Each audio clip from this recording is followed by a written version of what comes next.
Yeah, you stupid headphones. Here we go. Yeah, gosh, sorry about that. Hey, what's going on, everyone? Thanks for joining us today for the first of hopefully many of these. Joey, thanks for doing this with us, man. Like Adam and I, man, we've kind of been in the hobby for a while in the sense that we've enjoyed collecting and getting these cards and stuff like that. But we didn't really know how many people were involved in collecting. Like we would go ever since we were kids, man. We would collect and then we would share that joy with each other. We would share those big hits with each other, the chase cards, the Charizard refractor Pokemon card back in the day, like all this stuff. But we never really branched out. And when we came into this hobby for the first time, dude, um, and things really started to pick up, and we got some exposure, and we started building these relationships. One of the first things, actually, the first blog that I read in the hobby, man, was yours. I remember at the time, dude, it was all about what's in the fireproof, right? That was all really cool stuff, man. So we appreciate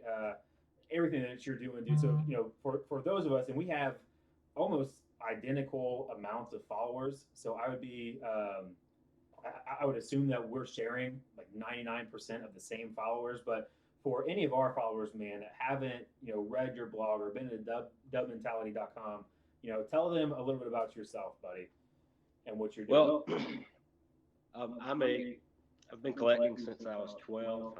I'm 40. I turned 40 this year. So I started collecting in 1989. My parents bought me my first pack. Walmart, $89.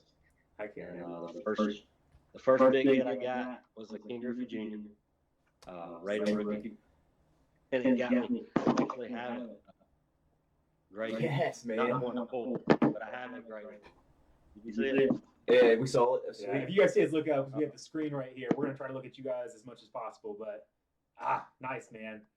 Yeah. So I collected pretty heavy all the way through the mid '90s, probably '94 or so when the strike happened. I was 17, and the league went on strike. So it all just kind of was a perfect storm for me to try to find other things by my time, which I did. That's awesome. So got back in early 2000s, 2001 or so, and I've been just pretty heavy since then. So I collect everything: baseball, basketball, football, except for hockey. I don't know about hockey, so we don't have that except. We feel like, man, we haven't gotten into hockey too much yet either, but we got to do it for our boy Matty Plum on Twitter, he's been blowing us up for some hockey for a long time. So Matt, if you're watching, buddy, we got you. So when we go to your website too, man, like the archives are showing all the way back to January of 2016. So January of last year, man. Is that when dubmentality.com first started, or there's some things kind of hidden deeper in the archives of the website? Well, that's the first hit on the website. But I started writing. I was an English major in college back in the early 2000s, and I started working and decided to focus on working and stop college. And when I went back, I got doing work again. So I've never lost the desire to write, and so I decided after prodding from the family to kick back up some writing, and I've written about all kinds of things, but I really found that I enjoyed writing about baseball cards again, and it got me involved in some packs that I used to buy, and just remembering some of the things from when I was a kid. So January 16 is the first blog post, but I've written since I was 17 or 18. Got notebooks of stuff that I've written before. So. And how long have you been on Twitter too, man? Because I know that once again, like we didn't realize that the hobby community until we got on Twitter and saw everybody on here and the love and stuff like that. I mean, how long have you been on Twitter, and when did you kind of notice like, wow, there's something special on Twitter with all these people? Yeah, well, I've actually been on Twitter since I think '09. I think is when I first set up Twitter. But that was my personal Twitter account. I didn't use it a whole lot. I just kind of hung out, looked at news. I really used it for fantasy football stuff. But Ken Kinsley, who runs Bean's Ball Card blog, if you've ever seen that guy, great guy. But he just happened upon one of my blogs, I guess, at some point. Somebody shared it, and he shared it, and it just kind of blew up. And so I figured I would just start a separate. I still have a personal account, but I started a separate account in January of this year. And my first account, which I've had since 09, I've got like 260 followers. They're all friends and family. And then in this one, I've got like 1,300 since January, just spreading the blog around. So, I've been on Twitter for a while, but when I found this, I knew there were people trading, but I never really found this big community until I got hooked up with Ken, and it's just kind of exploded. Met a lot of good people, a lot of great trades, a lot of great breakers like myself.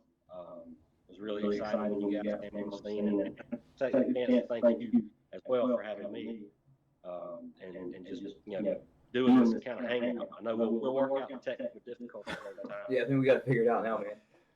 Yeah, it'll get better, guys. So you guys know what it's great. It's what the hobby needs. The hobby's growing again. It's kind of died down a little while. People stopped collecting. I think everybody has a dark period. I think everyone has a dark period, and they stop collecting, and they come. And there's a lot of people coming back. Aaron Judge, Dak Prescott, all those guys. I mean, they're driving the hobby right now too. But it's a really exciting time to be back in cards.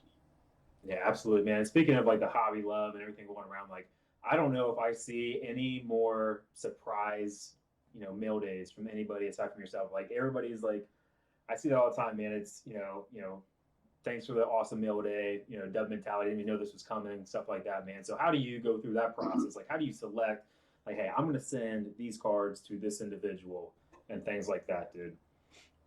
Well, I get a lot of people that comment on the blog about certain things, or they'll comment on Twitter when I write a post.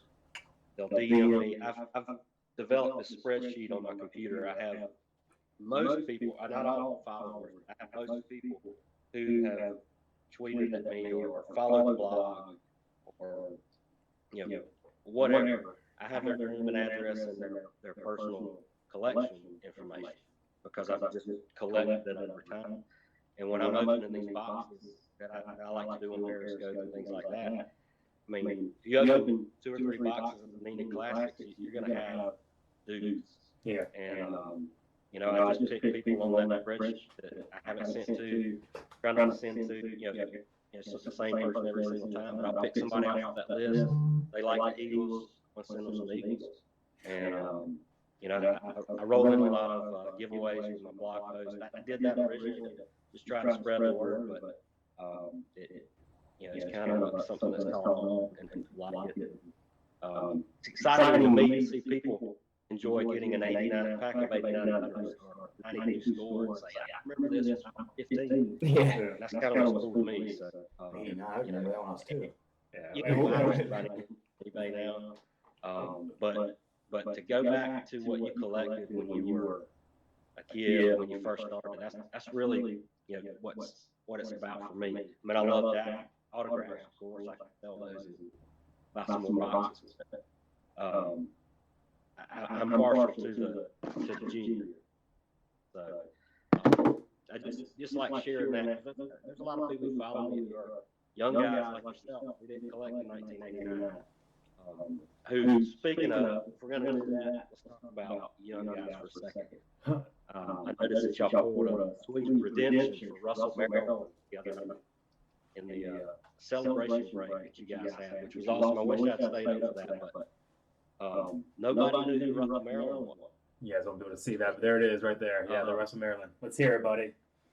Nobody knew who Russell Maryland was, which is fine because you guys are young. Surely you remember this guy. I don't know if you can see this.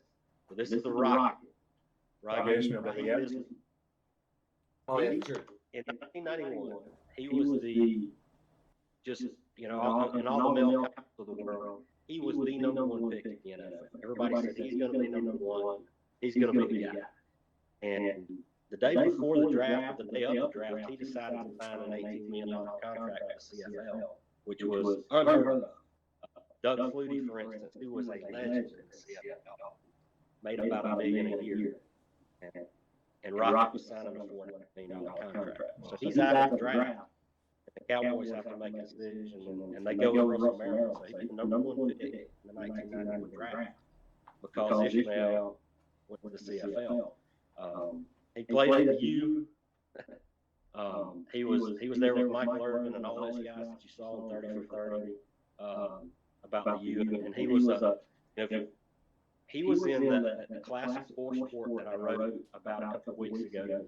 The four big guys were Larry Johnson in basketball, Ryan Taylor in baseball, who was a physical, Eric Lindros in hockey, and then Russell Maryland in football. They were the poster boys for that set. So Russell Maryland was a great player in college. He played okay in the pros, but the legend in the late 80s, early 90s. So that's a pretty sweet pull from that. But it all happened because Rocket Ishmael decided to sign a huge deal with CFL. He wound up winning a title there. Funny enough, he wound up going back to the Cowboys when he came back to the NFL. He played a year at Raiders. He wound up with the Cowboys before it was all over with. So they got Maryland and Ishmael. So but that's Russell Maryland. I wanted to say that when you guys were talking, but it was recorded. I was like, I want to tell you who Russell Maryland was. He was a beast. Oh, love it, man. Love it. That was close. I wish I would have caught that too in the blog, man. But no, that's good to hear, dude. Yeah, sweet. Like no, that's great stuff, man. And here's the thing that we love about you too, dude, is that 1989, like we were in diapers, so we're turning 30 this year, man. Our first 30th birthday is coming up, each of us, and but that's the thing, like we're students of all of this. You all have been a great educator, man. Just reading through some of your stuff, just the love and appreciation that you have for products like we're gonna break open today, man. Like that's huge. Like you said, the autographs, all this new age stuff is fun, but we can kind of get back to, I don't want to say roots, because obviously trading cards have been around for a way longer time than 80 or than 92 and 90, but no, man, like it's just we enjoy everything that you're putting out there. It allows us to once again be kind of students of the game or the hobby. So keep doing you, man. So did you? Well, I appreciate that, and I'm just one of the guys who loves all that old 80s and 90s stuff. I follow a lot of guys who do, and there's a lot of them who know more than I do. But this is all stuff that I learned, and I'm just trying to keep that part of it alive. A lot of people hate the junk wax era, but I mean it was my bread and butter. So yeah. I mean, quick question for you. So I saw that you collect all kinds of cards, not just sports cards. Like, what is your favorite card that's non-sports? Because I saw it in your article that you wrote for Sideshow, I think it was. It was some pretty good cards in non-sports. Right now, I kind of like Walking Dead, but who doesn't like? Dude, I grew up with Garbage Pail Kids were like non-sports. That's cool. I actually looked at a couple of those a few weeks ago. I wrote a post, and there was a part about the Garbage Pail Kids, and I pulled up images on Google, and they were so bad I couldn't even put them in my blog, and I forgot just how bad those cards really were. Yeah, I mean, they were. I mean, if you Google those things, I mean, they're terrible. And we were buying them as 10 and 11-year-olds, but those were the first non-sports that I got involved in, and I still like it, because I have a few that has a ton of 80s and 90s non-sports, Batman, Predator, RoboCop, and all this stuff. And I've just got it unopened. I just keep them in that box. So that's cool. Okay, bro. Yeah, man. And so the series, the blog, the article that you put together that kind of inspired what we're doing today was the state of the hobby. You've had a few of those roll out, man. So can you walk us through? Because I was surprised. You had mentioned to us like this is going to be what I'm going to cover in my next state of the hobby, and it was like the next day almost. It felt like you already had something out, and I was like, oh my gosh, man! Like we need to order these boxes and get on this and stuff like that. Can you walk us through when you do your research? Like, and I know this isn't what you do full time, man. So like, this is something that you're passionate about. So when you do your research, like, where do you find time to do that? And then likewise, like, walk us through just like the research process and the writing process and how the stuff comes to you and you put it on paper and stuff like that, man. I'm super interested to hear that. Well, a lot of it just comes from my head, from old days. What I usually try to do, I try to I've got just boxes and boxes of cards. So I try to find something, a set that I haven't talked about, something from the old days, as they say. But something that I haven't talked about that I'd like to share with somebody. And what I usually try to do is find something in my life during that time frame that was kind of big. And I'll start talking about that personal aspect of me, and it sort of leads into what I was doing when I collected those cards, and that helps me kind of remember about certain players and the guys that I was looking for, and the research for especially the state of the hobby. It was all Beckett magazine. When I cracked those open, it just all came rushing back to me, because I studied those more than I did school books back in '91. So it was, I could tell you what every card was worth in 1991. If I was looking at the 90 leaf set, I could tell you what it was worth in gasoline. And there's a lot of collectors who just, before the internet, lived with that magazine. There was no eBay, there was no online breaking. You bought a pack, you looked in the magazine, and that's what it was worth. Or you went to a card show, that was what that they were selling it for, 80% of Beckett price or something like that. Everything was based on prices. And so when I do those state of the hobby, I can just go through those magazines and just kind of recall what was going on during those times.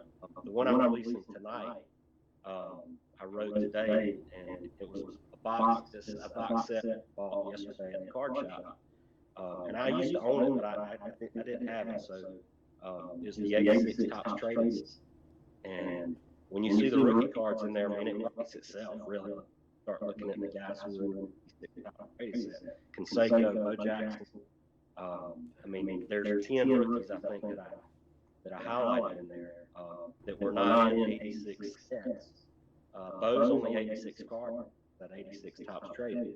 Canseco had a diamond, but all of those rookies did in that 86 Topps Traded set, and I bought the set for $10. So I just started going through the cards, and as soon as I see the remember this, do a little blurb, and the first part of that whole post is about where I was at in 1986 at 9 years old, and the things that I remember. But not hard to remember 1986, because you had the Challenger explosion, Top Gun was released. I mean, I just look at these events, and it's like, oh yeah, I remember this. So I just start kind of rolling out these things, and it just ties into the cards as we go. If that's a roundabout answer for you, but yeah. No, hell yeah, man. Cool, dude. What I can see what else. We have some stuff coming in. We know that our audio is not going to be good, just because. Let's see here, 2+ devices, just like when you call it. They're trying to figure out our audio right now. You need to turn your radio off. So Kelvin, we got the one. See, we're coming off the monitor with Joey because we can't figure out our desktop on OBS. Yeah. So. Well, I mean, we'll have it figured out for the next time, because Yeah, we want to do these like more often. Oh, desktop audio is now on now. Why is that working? All right, you guys, let us know if that's gonna be any better. Joey, hit us with something, man. Hey. Sing a song or something, dude. No, I'm just kidding. That's in my pack. Nolan Ryan's pitching Bible. You mentioned that in one of your blogs too. You said you studied that thing. Without being modest, what is your fastest clock pitch from back in the day? My fastest clock pitch? Yeah, man. Honestly, like I said in there, I never reached those. I mean, I think I would pitch probably in the low 70s. It was not. I was not a power pitcher. Yeah. But I was the guy that they went to when. I remember there were 2 specific games I got called into because none of our pitchers could throw strikes, and I never walked anybody. I had great control. Didn't have a lot of speed. So, but I did study that Nolan Ryan book. That Bible was the Bible to me for a while. That's sweet. Yeah, I had one of the Columbus Clippers here in Columbus, man. They you can go up there and throw a ball and they clock it for you. I think I hit like 56 one time, so there's that. I probably hit 56 right now. But, yeah. When I was I did work out a little bit, but I was never a. We had guys on our team that throwing in the mid to upper 80s, so I was just one of the guys. Yeah, we had like Phil Hillinger in 8th grade, dude was throwing 80-mile-an-hour balls. It's pretty crazy. Oh yeah, he was a beast, man. I always thought I could throw a ball pretty quick, Yeah. and I go there, man. I'm clocking like 42. I'm like, what's going on here, dude? Like, I used to be in shape, man, but Those things are not very high tech, I don't think either. So. Yeah, we might have broke it or something, so like it was going too fast at reload, Yeah, exactly. something like that. The last question I have, and we got a few. We're gonna go to Twitter as well. We had some DMs come in for different things to ask yourself, man. A lot of these questions that came in, I think, were geared towards both of us, and we simply won't be able to answer them because it's a lot about this set and just more of the wax cards and stuff like that, the wax packs.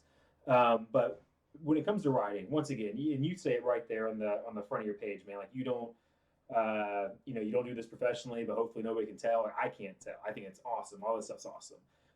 What was the first thing that you wrote that was meaningful to you? That just you wrote it and you're like, gosh, that's good. It has a special place in my heart now, and I think that I want to pursue this in the future. I guess why did you end up becoming studying English in college and stuff? Was there something in particular? Interestingly enough, I know the exact answer to that. Yes. When I was a freshman in college, was I guess 96, 97. I had to write a paper. I was in an English class, and I had to write a paper. And I chose to write about 1991 NLCS. I'm sorry, the World Series. The Braves lost to the Twins, and there was one spot, and when I was a kid, I remembered it, and whenever anybody talks about the Braves, think about that.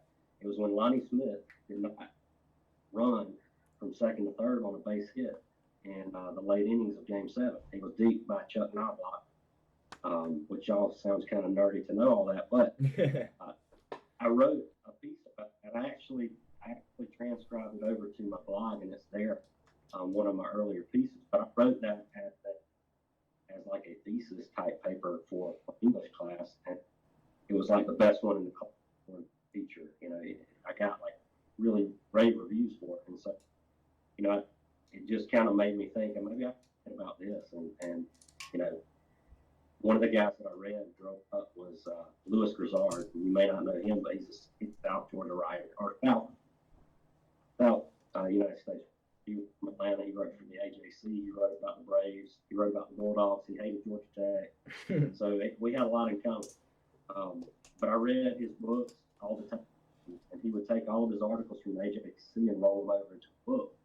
And he's got countless books. I read them, and that's kind of where I picked up, I guess, a style.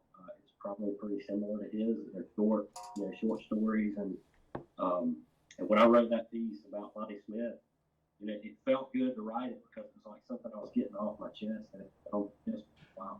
And then it was well received, so that kind of made me think that this may be something I want to do. But like I say, I had a job, full-time job, good job benefits, and writing was kind of a freelance thing, so I didn't really pursue it that heavily, but it's something I always enjoyed doing.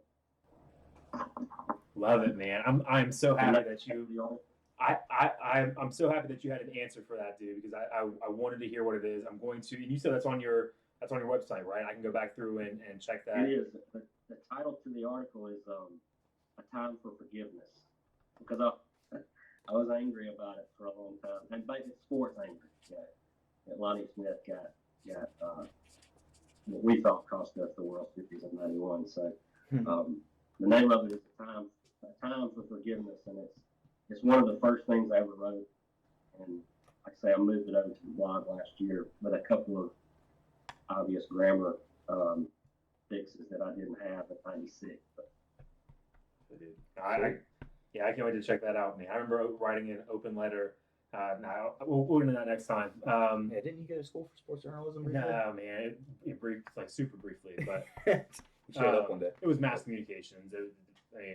I wanted to do. I enjoy writing too, man. And you and I have kind of talked about possibly doing some back and forth stuff. So one of these days, buddy. I'm gonna go to Twitter real quick, man, because we have some questions from the Twitter Nation. Once again, if you guys have these questions, get red on this, you will get some unopened packs of either 92 Bowman or 90 Leaf. We got Series 1 and 2 here. We're not going to open everything tonight. We're going to open a few cards. We're going to figure out what cards we need to get to, but we're going to send just a bunch out to you guys.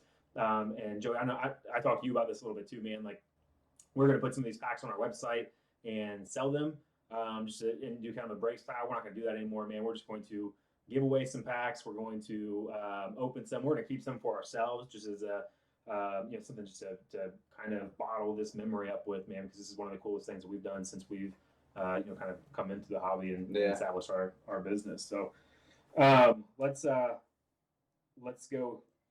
to the hangouts here. Alex had a couple of good ones, and Alex, so he asked a question that we already had queued up for you, man. But out of the two sets that we're opening right now, or the 2 boxes we're opening now, we got 92 Bowman, we got the 90 Leaf Series 1 and 2. What are the cards that we're looking forward to pulling here, man? Like, what are the big ones coming out of each of these? We've talked. We know that Frank, the Big Hurt is in Series 2, right, of Leaf. Yeah. So what are we looking for in both of these products? Series 1 for 90 Leaf is a lot of the veterans, Nolan Ryan, those guys. There are a couple of rookies in Series 1. I believe John Olerud is in Series 1. I wrote down the big hit in Series 1 was it was Sammy Sosa at the time. And Sosa graded ones still sell, pretty good if they're graded pretty good. Sosa and Olerud were the main rookies in Series 1. The rest of the guys were all legends or veterans at the time, legends. That Series 2 was heavier rookie. That's where you're going to find Frank Thomas, Dave Justice. Steve Avery, believe it or not, was the 3rd highest valued card in 1991 in that set. Of course, he was coming off a great season with the Braves. But you've got all of the big rookies were in 1990. We're in Series 2. As far as Bowman from 92, it is loaded with rookies. They started at Bowman. Bowman was from the but got out of the hobby. Tops bought Bowman out, and they went away until 1989, and they came back in 89 with these really big cards that everybody liked but hated the stock because at the time you couldn't keep them in good shape. The tops of them always bent no matter what you put them in. And so over time, they kind of shifted to where they were going to be this rookie set. They're going to have these veterans, but they were going to have these rookies to kind of drive their set. That was going to be their unique thing. In the early 90s, everybody was digging for something to kind of set themselves apart. And that's what 90 Leaf was originally. The premium set was kind of the answer to 89 Upper Deck for Dondas. But in that 92 Bowman, you've got Piazza, Mariano Rivera, Chipper Jones. I mean, legends, Hall of Famer rookies in that set. And that the best part about it is they're in these. I mean, Chipper Jones is standing in the desert next to a cactus and they're a duck-neck short and a polo shirt. I mean, it's the images. Carlos Delgado's in there, Pedro Martinez rookies in there. There's just a ton of rookies in that 92 set. There's a lot of guys who you've never heard of too that didn't pan out, but they put a lot of guys in there. Put a lot of rookies in that set, but it's loaded with big names from the early 90s. But specifically Chipper, Mariano, Yatsas, those were the big ones from that year. And the thing about these two guys, so I was on eBay trying to find a sealed box of this. And I was looking all over the place for sealed boxes, and there were a couple on there and whatever, and I got bad reviews on them. This one was pretty legit. Looked at the reviews on who had bought it. People were happy with it. But it wasn't sealed. So I was like, what's going on here? And apparently with this and a lot of the wax packs, man, they didn't factory seal them. If you find a set or a box of 92 Bowman Baseball that is sealed, it's because it was returned. It was returned to Tops from the card shop, local card shop that had them. So for anybody out there who's looking at this box like, that's not even sealed, I tried finding them and we didn't want the seals. So We got the real deal here. This is straight from Topps. That's a problem, like you mentioned. That's a problem with a lot of the boxes back in the early '90s. They weren't sealed. When you see them in the shops now, they're not sealed. Some are, but a good many of boxes just were not sealed, which caused problems. They're on back in the day. Yeah. So we want to. We have never sent a card out to get traded. Actually, we got our first. You don't have any graded cards in your collection, do you, Adam? No, actually, the only and first graded card I had was when, oh man, what was that, like 09, and then I fell off of collecting again, but it was a Phillip Rivers graded card. So this was the first one. This is from John Ragusa. You guys know him. Jay Narbles. This is the first graded card in our collection. We want to send some of these cards out to get graded. So whenever you see us pull a card from this that is a decent card, just let us know. And we don't expect to get any money out of this. We just want to do it to say we have these graded cards, to say they're part of our memory. If you've seen any of our breaks, man, we do our tough breaks. So it'd be cool to put some of these cards that are graded into our tough breaks collection as a second chance opportunity for people who don't get cards and stuff like that in our breaks. Let me go back to Twitter here again. And actually, anybody in the Google chat as well, feel free to hit us with something. My favorite question, man. This is it's fun. I'm still gonna send Matthew P a pack of one of these, but he just said a question for Dub: who dressed worse in 1992, the Bowman rookies or yourself? That's a good question. I thought that was really funny, dude. What was I didn't hear the last part? Who dressed worse in 1992, the Bowman rookies or yourself? It was likely me, and I have put up to prove it on Facebook. But my mom and dad dressed me. I probably had every color duck shorts. I had pink and yellow and peach and aqua. I had fun t-shirts to match it. I was thinking about that, man. We should have all got pictures of ourselves. We were in like '92, man, and just so we had out there. I could have had what was it, dude? I had like this purple jumpsuit that probably in kindergarten, man. And yeah, definitely something purple or lime green, or the blues, like the high cut. Yeah. I can tell you that I was wearing some Converse All Stars. I still wear those like every day. It's my go-to shoe. So that's not bad style. Yeah, they were original then. Yeah, for sure. And here's our boy Dave S as well, man. Love this dude. He asked if there was one player, dead or alive, in any sport that you could meet, who would it be? Well, I think I have two. One that I've always wanted that I learned about when I was a kid. But Josh Gibson was a catcher back in the 50s, 60s. He caught for some of the legends, Satchel Paige and those kind of guys. I'd love to meet him, and I would like to meet Nolan Ryan. As far as someone who is alive, I'd like to meet Nolan. I do have one of his autographs, but I'd like to just meet him and shake his hand. So that'd be pretty cool. Not Babe Ruth. No. I never really jumped on Babe. I was, I mean, but if you get part of it or something. Yeah, like Babe, different guy. Yeah, light a cigar or something. Yeah, who would yours be? Dude, that's a tough one, man. Just anybody, like. Anytime somebody asks that question, I immediately go to somebody who's deceased, right? Like just because they're not necessarily with us anymore. Yeah, but. So like I would go with I would love to be in the presence of somebody like Reggie White, man. Like the Woody Hayes dude. Woody Hayes, for sure. Yeah, dude. Probably Woody Hayes. And if it was like a current player, Larry Fitzgerald. I mean, I don't know. He loves. I met him, got an autograph of his shirtless picture. It's hot. Yeah, I feel like I could hang out with Larry Fitzgerald, throw him a couple balls. Players. That's one thing that's changed here. And that was a two-part question from Dave as well, man. So the second part of this question is, or the second question I guess that he asked, in your opinion, dude, what was the best decade in sports?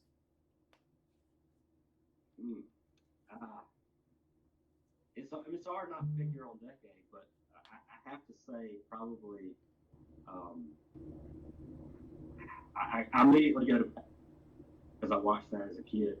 I think the 90s were basketball, Jordan and Bird and Magic and Dominique, and of course that was from the 80s too. But 90s basketball, there'll never be a better basketball league. 90s. But football, I think, football's probably as good as it's been in the last few years ever. I mean, I loved football growing up, but there were not a lot of stars outside of the four group of guys. There were 5,000-yard rushers. I mean, there's a lot more stars now. But basketball 90s and of course baseball 90s. That's when the plays were rolling. So. Football now is just so much faster, dude. You get bigger Games plays, dude. I I love football now, man. I can't wait for football season. I get excited for Sundays, and I hate Mondays, but Sundays like one of my favorite days during football season. Yeah, they need to come out with another league, man. I think they worked on it. But I know Kelvin. So Kelvin was talking the other day about he's doing like his DFS, CFL stuff right now, man. Like you have that itch, man. You gotta get it. You gotta do something. Real quick, my mom bought me a blaster box from David Adams' World for Christmas. She always tries to buy me some football cards, and being a CFL box. She had no idea. I'm like, so this is Canadian football. So I do have 8 packs of Canadian football back there. That's hilarious, man.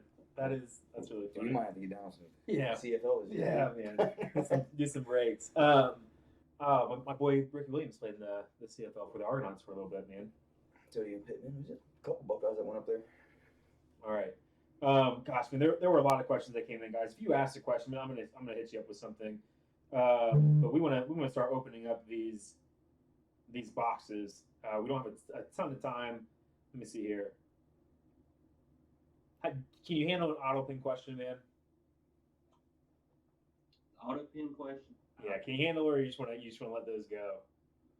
I mean, I'm having a, but it's more really geared towards athletes today, but the card company. Obviously, any have to blame in this because they quality control and things not what it needed to be. It's kind of scary that this could be going on. It would take an authentication to really, if you didn't send your card in for authentication, you would not find that out. Yeah. But I mean, personally, for Dak Prescott, but they didn't know, how they got back to Panini. The whole thing's kind of a tricky thing, and I like Panini personally. But I do too. Be able to trust the opening. Yeah. That's kind of right now. I mean, so what does this do? So if I agree, I think that there needs to be they have to be in a room. They have to be with an authenticator. There almost needs to be video evidence of this, now to really feel like you're getting a genuine autograph every time. And if that's the case, I don't think there's going to be as many autographs. I think that this might be not the death of the sticker autograph altogether, but I think we'll maybe see less sticker autographs out of this. There'll be a lot more on card. There's going to be more of an authentication product. Now, if that's the case, there aren't going to be as many because there's Dak Prescott autos going all over the place, man. Like we saw, D. Hughes had one numbered to 299 out of that black gold, which is a hot card. It was an awesome card, but numbered to 299. Yeah. Like he signed thousands of autographs with Panini. This might limit something like that if they put tighter restrictions on how they authenticate these, man. Like it might be limited, and that for me, like for us as breakers, I think that's going to be, believe it or not, more fun, man. Like if these become harder to chase or harder to get, like we might not get the big. I feel like we hit big hits every night, man. Like we might not get that anymore, but it'll be more fun because when it happens, like it's going to be more rare there. So, cool, buddy. Hey, once again, anybody who asks a question, we're going to get you set up with. We're gonna get you guys set up with. I mean, but do you really think you think Dak Prescott owns it, in his house? He's got an auto pin, set up in his house. I don't know. So I think it falls back on agents or the Cowboys. I'm sure it falls back, but he signed a contract, so he's got to make sure that gets done. Yeah, for sure.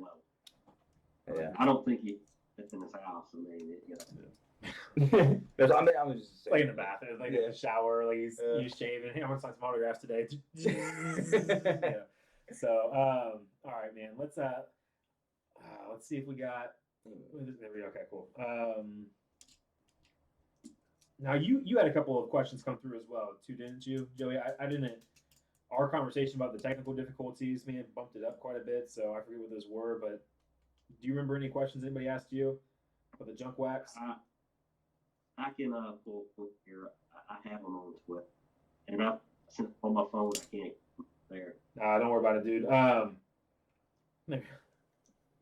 So let's get into this thing, guys, and feel free if you guys want to throw some questions out in the chat here. Kelvin actually just asked one.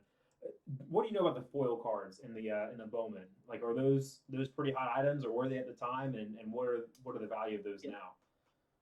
They definitely were at the time, and there are a few that have value to them, but they were mixed in with they said. They weren't real, as I recall it. They weren't like a Sammy Sosa and full Sammy Sosa version. They were actually intermingled in these two, those foil cards, and they're really nice looking, cool to have. And if you can get one player, I think they go have. But they were the first foil cards that got introduced with hobby. They were really hot at out, but like a lot of other things, it's kind of faded over time.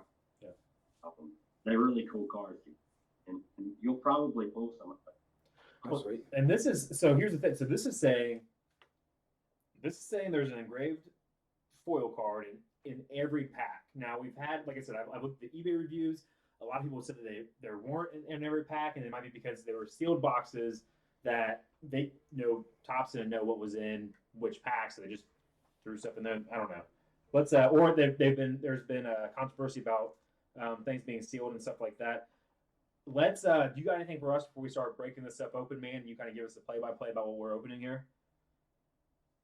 Yeah, I'll just kind of go with the flow while you're opening that, and I'll stop if there's a cool player or something nice. Yeah. Okay. Cool, buddy. Let us know, man. And we're gonna mispronounce the names. We're not gonna know these guys like you do, but yeah, we're here for our lesson, buddy. So I need to stand up. I'm grabbing my phone charger too while you are doing that. Go for it. Go for it. What's going on in the chat? How you guys doing? This is fun. Joey, don't forget question. How do they choose which cards? Oh yeah. That was a good question too. We'll get that in there, Marty. Hold on one second, buddy.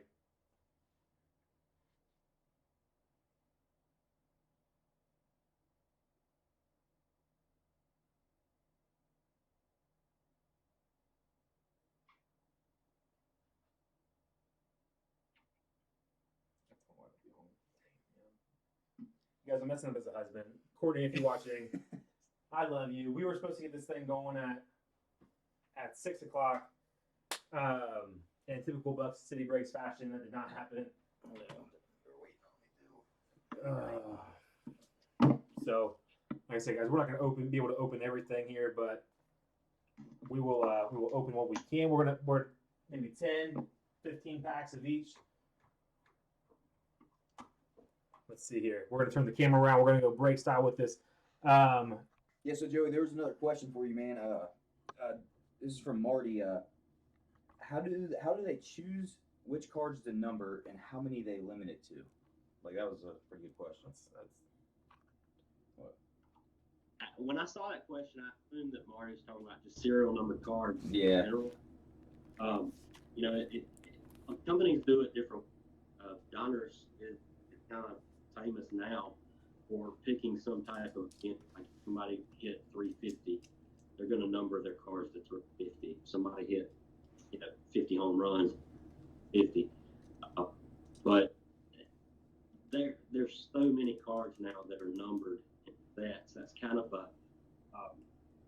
it's kind of the thing now in sets that every card has some type of numbered version, gold or pink, or I've got a couple cards before we get off. I'm going to show you. To be honest, I don't know the other than they use stats and things like that and insert the number of these things. And of course, they're going to start lower to make those shape. Yeah, I've been on like a low number base collecting kick. Both of us have really, but yeah, I just like the base cards, the low number ones, makes them a little bit more collectible and desirable. So Yeah, pretty cool. All right, guys, let's rip this. What should we do, Joey? Just go chronological order here and hit the '90s League Series 1 first. Yeah, do it. Series 1, you'll be looking for Don Mattingly, Roger Clemens, those kind of guys. Gotcha, buddy. You look for Tommy Sosa and John Olerud specifically, but you're gonna probably run through some veterans. Throw these in the background just because we don't want you guys to have to stare at a bare wall this entire time. We'll put some stuff out there in the back. We'll work a little stock and everything. All right, don't cut that open. Just like don't cut the box. Rip it open. You gotta do old school then. Use knives back in the day. All right, man. So gentle. Watch. There you go. All right. So once again, buddy, if we come across a card and you're like, "Bros, you should try to get that one graded," All right, you turn the camera around. let us know. What's up? Audio messing up now. It's probably because Here, we'll just turn the turn this volume down a little bit. It's just because it's blasting at them now. You know what I mean? All right, Dub, say something, man. Should be a little bit. Man, I think it picks up These there. packs, I remember these packs were something else. They're almost like tenfold to a degree. Oh boy. So we're gonna save some of these packs. Dude, I remember sneaking. Oh my gosh, this is so fun, man. Like, all right, guys. I don't even know how to open these. It's like candy bar, dude. Yeah, exactly. It's like Malta chocolate. Do we get bubble gum or anything in these? No. No. I chew the crap out of that bubble gum. They did puzzles in the Yeah, check out That's a puzzles, bro. Check out a little shinier than the normal diverse puzzles. They kind of made them fall light. So it was kind of a premium puzzle, to be honest with you. Yogi Berra. Yeah, I mean, we got pieces 46, 47, 48 of Yogi Berra. We're going to try to put that puzzle together for you guys. I think there's usually like 60, 62 pieces, something like that. That's a big puzzle. All right, can you guys hear? Let's see here. How's the volume? Adam's going to be checking out the volume. You guys let us know. Kelvin said it was all right until you turned it down. Actually, what? So it was? Okay, well, we'll bring it back up. We won't go full blast with it. How about that? We'll go. We'll get these hangouts figured out. See, there's got to be something All right. we can do this better with. You tell us. I don't know if you can see that. Can you see that at all, Joey? Like it's. Yeah. I know the camera's not going to be as. These are veterans so far. And the other thing about these is there's not going to be anything on the card that tells you that this is a rookie versus a veteran card from 90 League. Greg Swindell. So why is You it? passed. What's that? Tim Rain. Yeah. Tim Rain. And he was elected to the Hall of Fame last year. Big stolen base guy. Today. I He was Except on a- elected. And there was somebody right before the Tim Raines card. I didn't see who that was, but Ricky Jordan, Terry Pendleton, Jesse Barfield. no, it was a pitcher. Is it the Swindle? Yeah, start there, real quick. No, not Belcher. No, it was Alan Trammell. I'm sorry. It was Trammell, the shortstop. The guy is number one on my list of people who should be in the Hall of Fame and who are not. And if you're ever interested to have that card, compare his career stats. What was that, Joe? You broke up a little bit, man. Compare his career stats with who? Compare his stats when you get a chance. Compare those stats on the back of that card to Derek Jeter. Deal. Deal, buddy. We're gonna hold on to a lot of these, especially when you tell us to. You kind of stop us. Oh, check out Yogi's face there. In this one. Oh my gosh, man! Just like a candy bar. There we go. We're gonna put this puzzle together. That's gonna be fun. I'll take that home, and that could be something I can do with my son. All right, buddy. You see these? We got Von Haynes, Bob Boone. Interesting tidbit on Bob. On the back of his 80s tops, they used to put little interesting notes about the player, and I think it come up with for Vaughn was he played Little League Baseball when he was a kid. That was Stop it. serious. Look it up. 87 top Von Haynes. Vaughn played 80 Little League Baseball as a kid. Gosh, man, I just feel so unfair. I might know some of these Indians more than Carlton Fisk. I know that name. Carlton Fisk. Yeah, that's a good one. For 90. Rob Dibble. Dibble. I remember. Wade Boggs, I knew that. I just skipped right over him, man. You need to wear glasses, dude.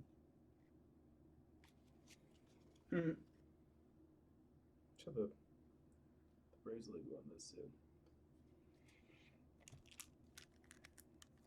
Yeah, they don't like the Indians logo. Look at the Braves logo on these things. Yes.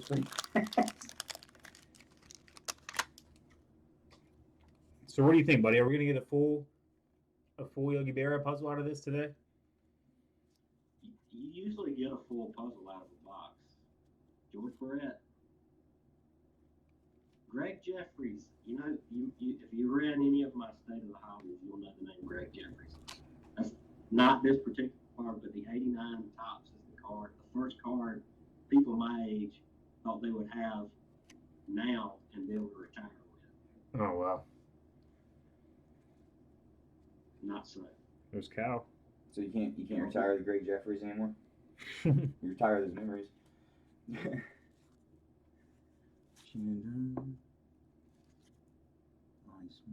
Lonnie Smith. Time for forgiveness. That's what the blog was about. First up the road. Okay. Yes, man. A lot of mustaches back then, huh? No, that was Franco. Sorry. Espinoza. Does he look familiar? And he's gone. Oh, there he is. He's back. You're back. Is that an Aaron Judge card? And he does his mustache. Oh, there, Espinoza. Oh, I know that one. Am I opening these cards right, Joey? Or am I manhandling them? Yes. This is the card I was looking for on the back here. I'll see you here in a second. Cecil Fielder. Fielder staff. Yes, sir. There's actually I don't know if you what kind of music you listen to, Joey. There's a particular rapper right now. Have you ever heard of Mike Stud? I have not. So Mike Stud, man, yeah, it's not usually my choice of music, but so Mike Stud, he played college baseball at Duke. He played with, I believe, who's one of the Toronto pitchers that pitched at Duke? Do you know? Toronto pitchers now? Yeah. Ooh. He has the craziest baseball references in his songs, and there's one on there that says something like so it's a play on words. He says, "Left my prints on the field like I'm Cecil," and he says Prince as in like fingerprints, but it sounds like Prince, so it's a play on words as in Cecil. But I always thought that was a cool line, man. Oil Can Boyd. Is that a real name? His name was Dennis Boyd, but he went by Oil Can. That's pretty cool. And they threw it on the card like that. I like it. Is there anything that you would send off to get graded that you've seen yet? Not yet. No. I think the graded ones that I want to go at. We'll take that Eric Davis, baby. My favorite players back in the day.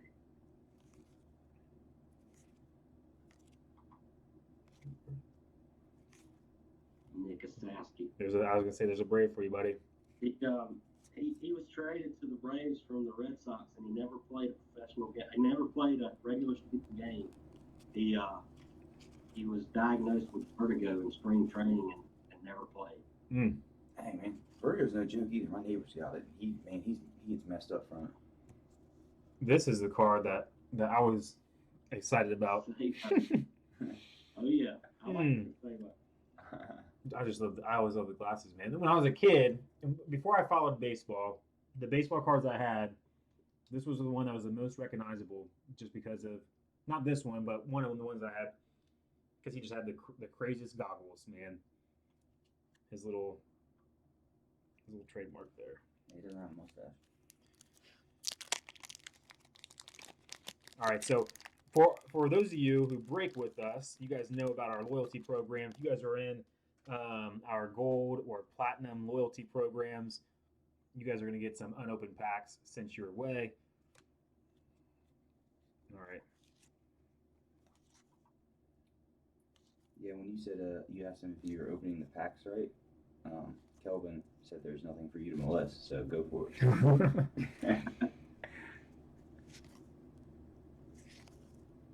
Terry Pendleton, the only one I've seen in that one.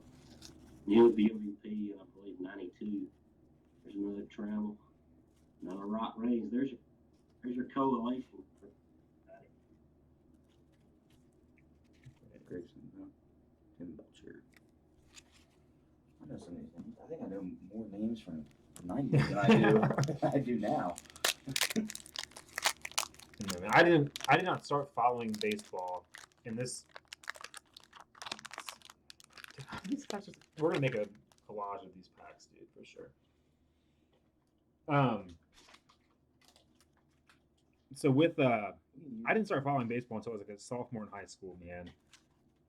I had some cards back in the day. Remember Big Worm when we pulled catchers or automatic fives? Yeah. These packs, we can like save these in like Gary Sheffield. That's a good use them one. for a lunch. I like Gary Sheffield. He was a rookie in '89, so that's the second year. And then Doc Gooden, that's a good one too. Heck yeah. Chet Lemon. Is that the line we get? Which one? Yes, sir. Yeah, he was. Yeah, put him to the side. That's for '90s nostalgia. He was a great player in Montreal. Now, do you have this whole set somewhere, man? I do have the '90 Leaf set. I was able to filter it off of mine to get collect anymore. Now, how many cards are in this? We probably should have done our research before this, but how many cards were in the '90 Leaf set? That was 528 copies in that. Holy smokes!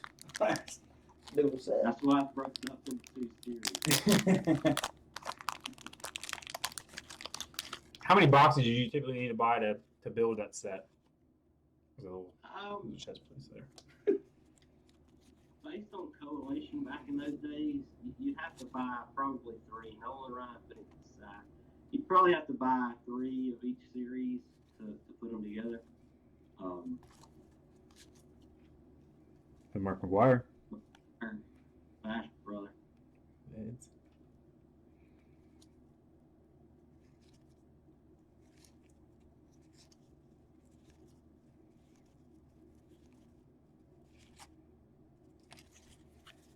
pretty solid veterans in that one.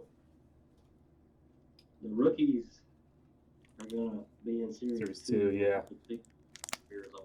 But We're gonna rock this pack. We're not gonna hijack. We know that you got some free time tonight, man. But we're not gonna hijack too much of your time, or anybody else on here. We want to make sure that everybody stays engaged. So we're gonna keep a lot of these packs for just kind of hanging out in the future. You guys might get some of these when you break with us. I might just send you a pack of these if you don't win anything with us or something. But we're gonna get into Series 2 here in a second and search for that Frank Thomas. Earl Strawberry, he passed. Did I see a Darryl Strawberry? I don't think so. No, I didn't see the second guy. I couldn't see it. Yeah. It was an Astro. King Caminiti. I like Darryl Strawberry. We'll keep that Billy Hatcher, man.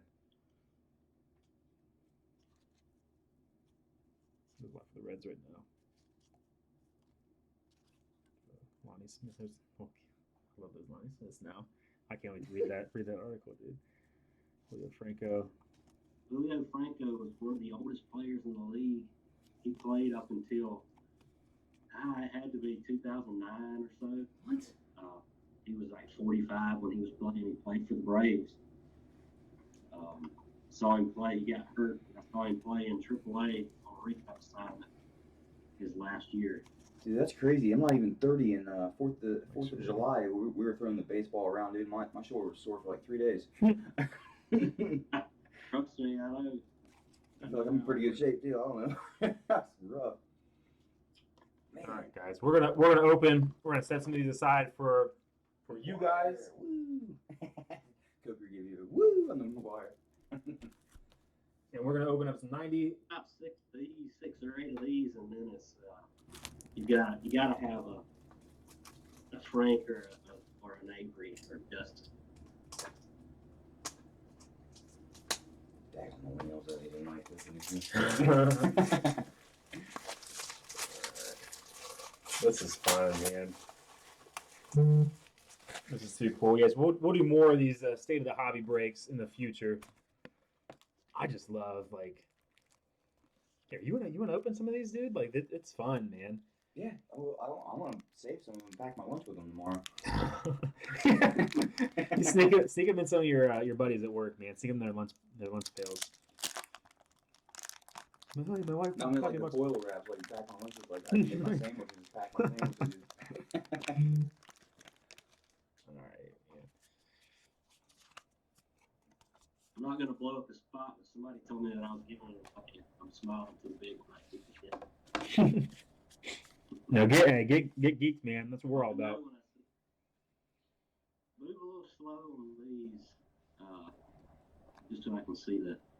Gotcha. I'll call them out too. So Hector Villanueva, Mark Williamson, Jeff Treadway, Names are easier than 90s. Willie Blair, Jeff Russell, Rick Leach, Eric Hansen, Kurt Young, Mike Doon. Is it done? It's done. Yeah. Jeff Robinson, Bob Tewksbury, Roy Smith, Neil Heaton, Greg Brock, Carmelo Martinez. A little mellow in there. The rookie in that pack that was good in '90 was Eric Hansen. He flamed out, but he was a Temple Mariners pitcher. He was a couple dollar card. That was pretty solid. Guys, when I opened packs in 1990, you saw 10 seconds. You were flipping. What's that, buddy? Broke up a little bit. If you saw $10 next to a card in the packet, you were flipping. Yeah. I wish I knew my Reds, man. But I know that's name. Wally Backman, Edgar Diaz, Dave Schmidt, Bud Black, Stan Javier, Carlos Martinez, Alex Trevino, Dave Winfield. Winfield, good one. The Angels in The there. Hall of Famer. Nice, man. Steve Wilson. Kevin, is it Romaine? Romine. Ernie Witt. Todd Burns. That's Dash, bro. Quickly on the Wally Backman that's in there. Wally Backman was a baseman for the '86 when they won the World Series. The ball went through Buckner's legs. He coached my team here in Albany, in my hometown. And if you go on YouTube when you have time, there's a web series that showed up on YouTube. It's about 5 or 6 episodes long. They're not long. They're 20 minutes deep. It's called Playing for Peanut, because our team name was Peanut. And it is one of the most entertaining managerial jobs you'll ever see. He gets tossed out of every game. It's just unbelievable. He showed up on viral videos for throwing bats. If you watch that Playing for Peanut, I mean, it's every episode is really entertaining. And that was about, I guess, 5 or 6 years ago. Heck yeah, man. Did you post something about that recently? Or was that somebody else? I said something about it on Twitter, but I can't remember who I was talking to. There's no one right on the back there. Web series. Cartel Cards. It was a huge wallet. Well, John Krupp. Yeah, he was good. He's now an announcer. That's one of the names I know, man, because I watch some games and I'll see his broadcast. Brian Is that Dubois. Howard Johnson? It sure is. Yeah, Howard Johnson, at the time, I think he finished at 90. I think he finished second in the MVP voting. It was 90 or 91. He was really solid for the Mets for a while, but he fizzled. Larry Walker, that's one of the big rookies. Anything that we should get graded from these yet? Would a Larry Walker be? Larry Walker would be a potential. Okay.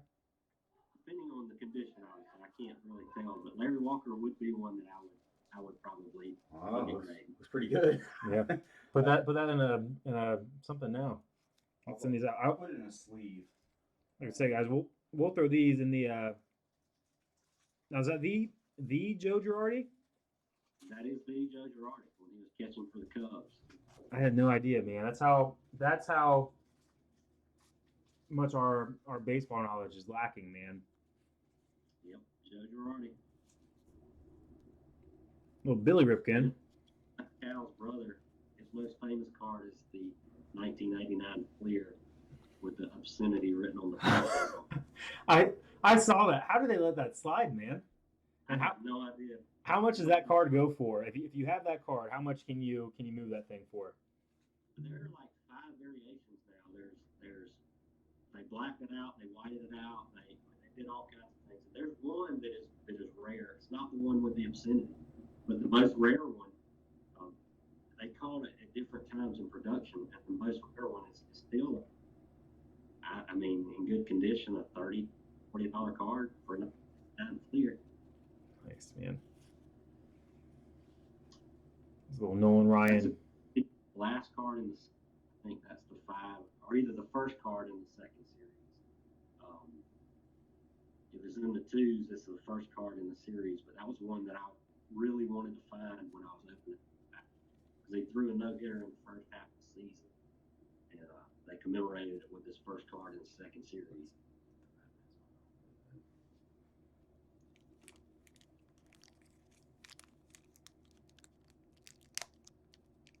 So when did Nolan Ryan retire? Once again, excuse our ignorance, man. Once again, we rely on you for. I mean, it was I guess the late 90s, maybe.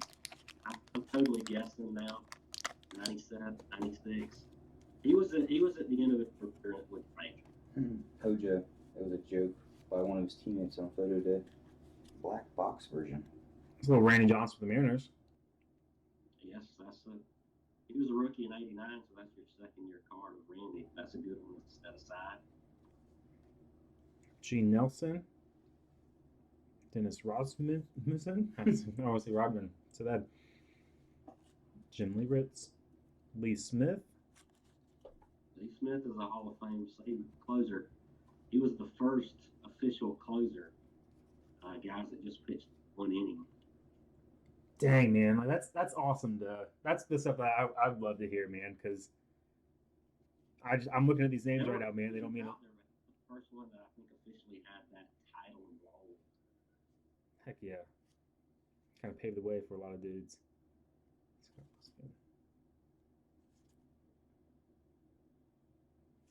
Back in 1990, you had guys throwing complete games every other game.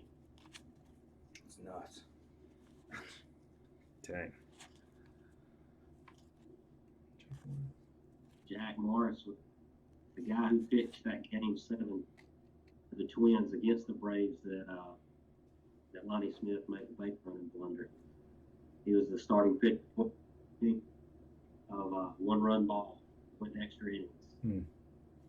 Sorry to bring that back up for you, man. It keeps popping up.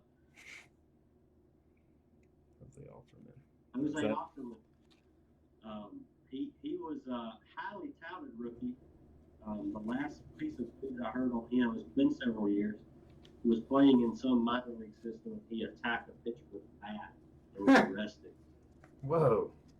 He was hit by a pitch, and I think he actually wailed on the pitcher with the bat. Don't mess with Jose.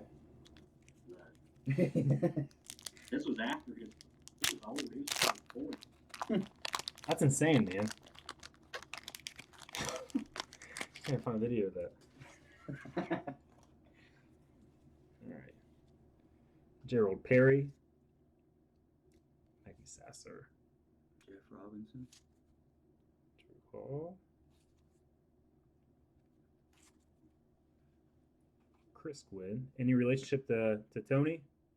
I believe they were related. I can't swear. Ron Kittle. I can't swear to the relation with Chris and Tony, but I think they were. Ron Kittle was 1982 or 1983's version of. I hate to say this, but he was the version of Aaron Judge everybody had to have, and he was really one of the first big baseball card busts that everybody put a lot of money in, and he really didn't turn out to be very good. So publicly, are you calling Aaron Judge a bust? No.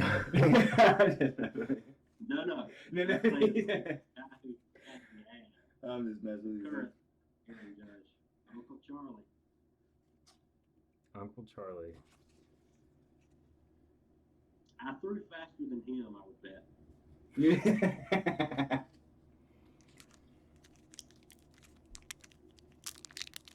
All right, guys. Let's do a few more packs of these before we give the rest away. Let's run the lighting a little bit here. Turn the light on. I hope your eyes clean. Okay.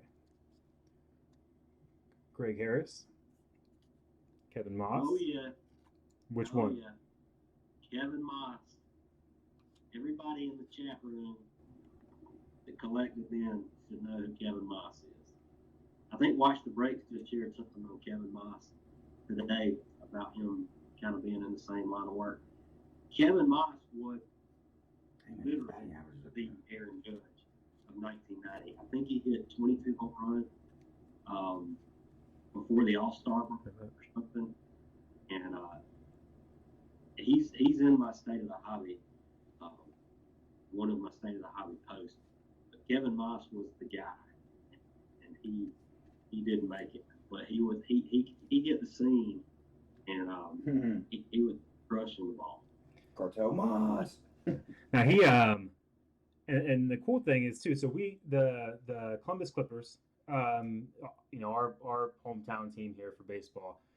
They used to be the affiliate for the Yankees. So it's cool to see Columbus on some of these cards. Now this was his rookie card, Joey? 90 was his rookie, yes. Yeah, man. So a lot of stuff in here about being called up from Columbus and what he did in Columbus. Is that a gradable card? So that's pretty cool. I would hold on to that one. It's not worth much, but I would hold on. It's a memorable card from 1990. Bill Kruger. Is there anything? Let's see.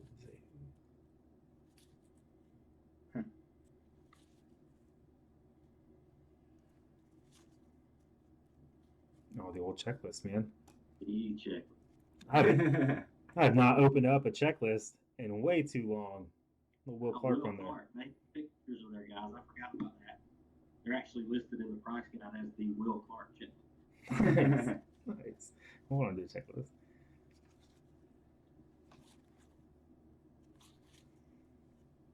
Jeff Brantley. Why do I know that name? I think he's on the network or was on ESPN as an announcer. Oh, he might be with I'm not sure. He actually he's Brantley. I think that he actually does work with the Reds right now. I think he's on their crew for Okay. for some game time stuff. I could be wrong there.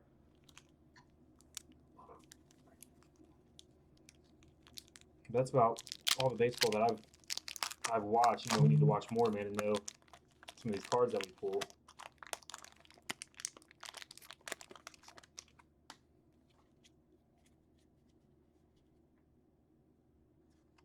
Rookie. Looks like a rookie. Mark Whitten. He has one of the most expensive cards in the 1990 top set, but it's not because he's good. It's because it's an error. Gotcha. What was the error on that one? Well, there's I guess it's just a mistake in where his name is. There's a white spot. 90 tops is a whole different ballgame. I'm collecting it now. It is a massive variation and error set. Whitten is one of the big ones. That's Dion's rookie. Yeah, we're gonna, just for the heck of it, man, we're gonna send this one, I think, out to get. We obviously being football guys, when you pull a football player from a baseball set, that's pretty cool. Yeah. So. Yeah, that's a good card. That was a good card then. Still is. Bernard Gilkey was another hot prospect back then, but he didn't. Kind of fizzled. Turn out. What Black Knight? We talked about him.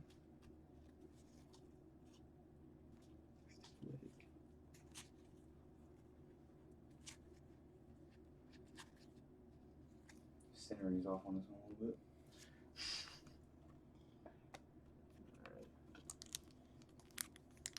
Dion shuffled back and forth between the Yankees and Columbus most of the night. Yeah, man. If you go to so my wife gets tickets through her work all the time for the Clippers, and where we go in, where their seats are, they always have like these awesome pictures, like the individual pictures, and like you see Dion, you see Jeter, you see Mo in there. It's really cool to see all those players that have played for the Clippers. That yeah, it's always fun to go to a minor league park and see the stuff. Greg Harris. I'm not a Yankees fan, but I did go to a spring training game down in Tampa one year, and their stadium down there is basically a miniature Yankee Stadium, the old Yankee. Oh, is it really? That's awesome. That was it. That Steve, your third highest card that leaf set in 1991. So he said this is the Frank I think it Thomas. was worth $16. What's that? Matt Hicks was like, this is the Frank Thomas pack. He's calling it. How fair would that be? Canseco. Ozzy Canseco. Canseco.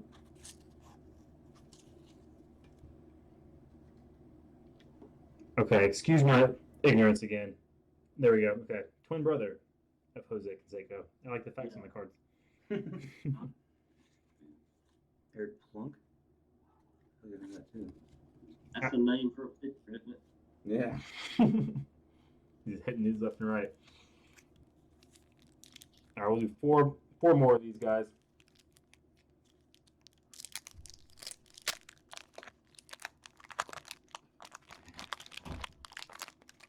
Come on, there's got to be a Frank or a Dave Justice.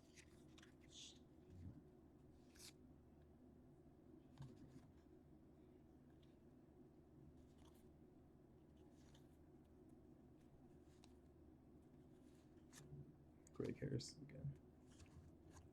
Was that Kevin Moss?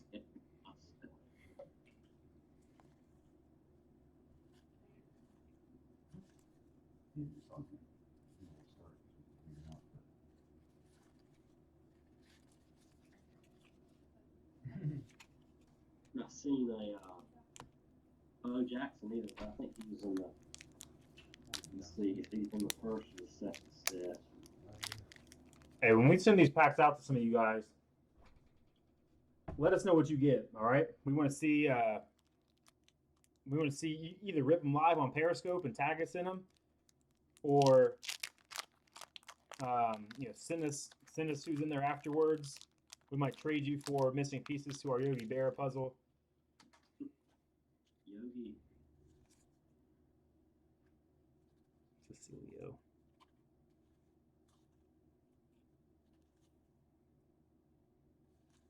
Pitcher pack. Looks like it, man. Norm. Salazar. Sounds familiar.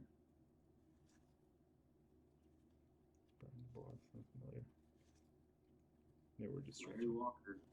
That was his side again, that Larry Walker. Yes, sir. Oh, yeah.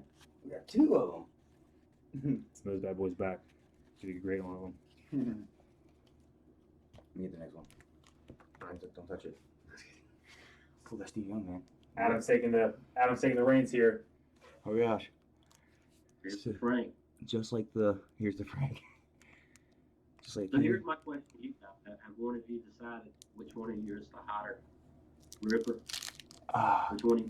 Dude, I haven't ripped a lot, so I'm gonna have to go with Chris, man. He was so hot, dude. He's pulled so many hot cards, just like personally, and just for like our breaking, man. Like when we first started up, dude, he pulled Dax, Zeke's. He pulled that. We sold a National Treasures out of 25 Zeke, dude. It was off the star and stuff with his on card auto, and it was a sick card, dude.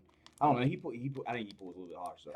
Pound for pound, though, it has to be Adam, right? I mean, because I pulled the one yeah. mini. He opened a mini. The only box that he opened a couple nights ago was a mini helmet that we had, and it's a Steve Young that's going out to Kelvin. John Can. See, I get the hard names now. What the heck is this? John Candelari. Okay. Stan Belinda. I know that. Mike Felder. Terry Mulholland. Mark Davis. Pulled top archives this year. Another checklist. Sweet. Who's that one? Oh, Ryan. Ryan Sandberg. Sandberg. Sorry, I forgot about the picture. Oh, yeah. Keith Miller. Lance McCullers. Is it Kobe favorite? Andres Galarraga. No, that's not a rookie. I'm sorry. That was a rookie in the 86 tops that I just opened. But Galarraga was good. The big cat. Weight 235, height 6'3". They threw that all on here. Love it. Barry Jones. Franklin Stubbs. Dick Schofield. I know who that is. Not hot, man. Not hot.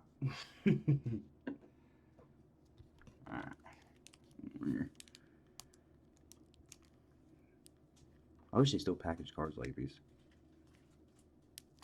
You got a big worm in there? Boy, you just peel them open, dude. It's sweet.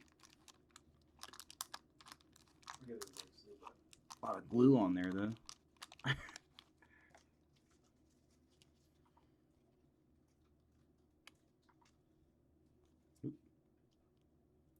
Mike Jackson, Willie Randolph, Craig Lefferts, Lee Guterman, Brian Smith, Bryn or Brian?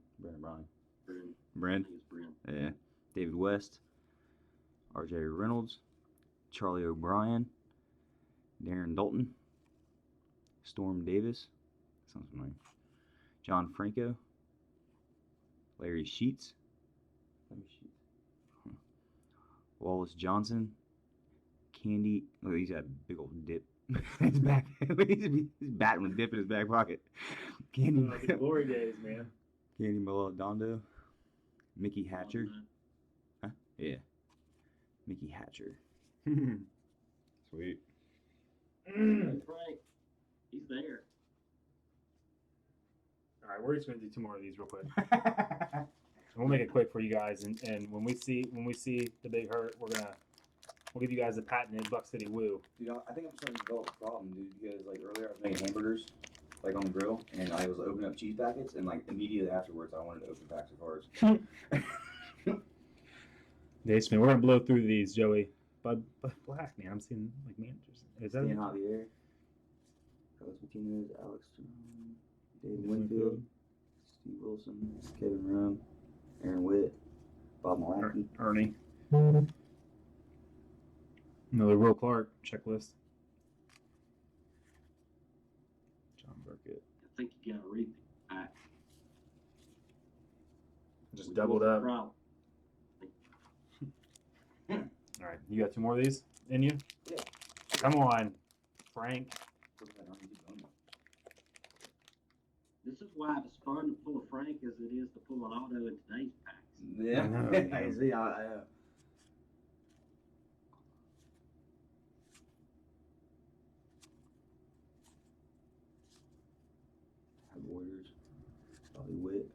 Upside down. What's that mean?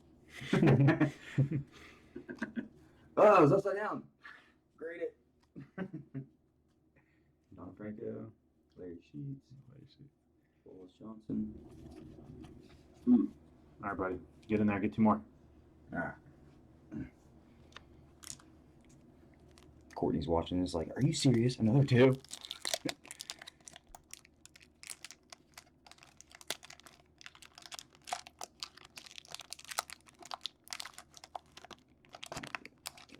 We got you, Kelvin.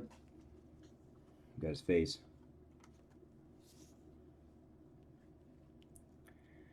Eric Gilding, Louis Polinia, Joe Girardi, Luis Rivera, Jim Presley, Billy Ripken, Nolan Ryan. There's another one.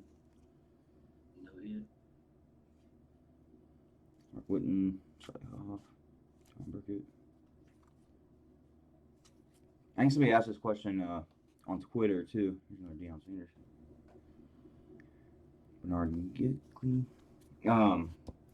If you could own one card out of the junk wax era, what would it be?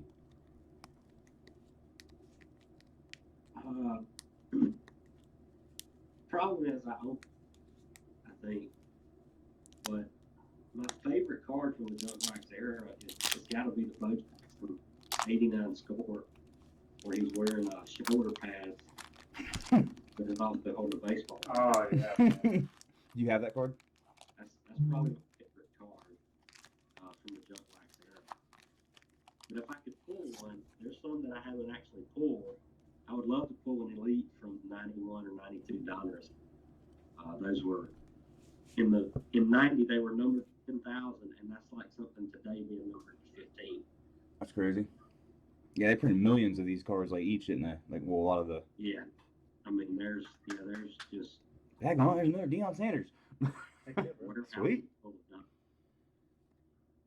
Al Newman. Why do I know that name? Edgar Diaz. Steve Lake. Kelvin, you got that Dalton's coming to you in your meal day, bro. Mike McFarland. Tim Tufel. Lloyd Mosby. Mark Gardner. I'm not going to try to pronounce that. Mike Morgan. Wayne Edwards. Oh, my gosh, man. Didn't hit it. Guys, wait. That If you guys get them, if you guys get the Frank Thomas, Yeah, you got to hit us up. let us know. And we're going to save something back for ourselves, too. We are going to open these like kids. We're going to send a bunch out to you guys. It's crazy, man. There's so many cards. All right. And once again, we don't want to hijack everybody's time. We're going to open up. We got 36 packs in here. We're going to open up, say, 8 packs of Bowman. You want to do 4? Do 4? Yep. you're gonna have to put it off now. Those are good ones. We'll put these out as like hot packs, man. 92 Bowman is still the hottest '90s baseball card you can buy. And why is that? Just because of the novelty of the. Well, because of the rookies that were available, and really they weren't heavily produced as heavily produced as some of the others. Yeah, I was shocked with how much these cards cost. I mean, you guys are gonna have a hard time finding them on eBay. What did I buy? I think we paid like $222 for this box of cards. Let me give you a figure. I looked this up last night because I wanted to kind of see what some have sold for. A Mariano Rivera 15 pin sold May 4,000. All right, be careful with these. All right.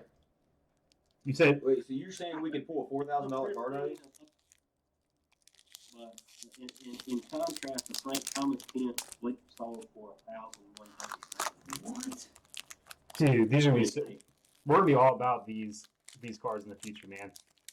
We might just start breaking these instead of. It's very rare to pull. I feel like these are like boxes of cards or packs that you can like go to like a garage sale and find too. Like, centering was a big issue back then. Centering of the cards. Are they stuck together or are they thicker? No, they're stuck together for sure. Oh, there's like 3. Do they stick together like normally? They can, yeah, which is another issue. Another who was. Who you got there, Brian Taylor? Brian Taylor, yes, sir. Brian Taylor was the guy who, when I mentioned earlier, Russell Maryland was the poster boy for football. Brian Taylor was the poster boy for baseball. He was the hottest pitching prospect in the league, and never pitched a pitch in major leagues. He heard his arm was going to fall, and never pitched in them. I like how they do the breakdown. There's nothing on there. They just say he's making his debut. Yeah, these things are all stuck together. All right, let's see. In regards to 92 Bowman, we pulled one of the best cards back as far as 90. Today there's some different, but in 92, that would have been the card. That Brian Taylor? Yeah. Nice, man. There we are, guys. There you Alex Gonzalez. I think it was a shortstop for the Mariners, maybe. Boylan, he said Rick Gently. Blue Jays. Yep. Come on, we're gonna hit up some garage sales or something, dude. Can't see. These are so. Before you hold on. This is the best part, not value wise, but photo wise. this is the best part in the set. All right. If the thumbnail on the back here is any indication of what this card could look like, then I would agree with you. Let's Wait, this yes. Oh my gosh, man. Oh, let's one touch this. I mean, these are straight like high school senior pictures right here, right? I mean, it's. You see that thing? That's hilarious. I think he's even got some lighting behind him. Yeah, he does. So when you're writing about these two, man, what did you say again, dude? Like you put some really funny stuff in that column, and I won't remember, unfortunately, all the names that you throw out in a lot of these things. They don't have the meaning to me, but just reading them is always entertaining. But you compare these to some really funny stuff, man. How did you describe it again? Legitimate, like Olin Mills photo. Yes. Like the mall and getting your photo taken. Dude, so okay, my wife posted on Facebook I think it was like last year or the year before. She found like not baby pictures, but pictures from the 90s when I was younger. Foil card. And posted them on Facebook. I've never even seen them. Yes, sir. That's a good one. I mean, to be a gold foil, the Klesko is a good one. But she found photos of me I've never seen. And I'm posing with a football with a tie on. Like a coach, dude, like 6 years old. These are was that the only pack that I've ripped so far? They're hard, man. They all stick together.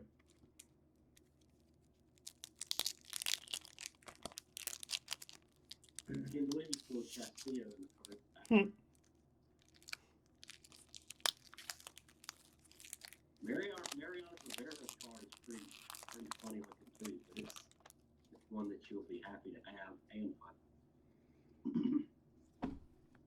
All right.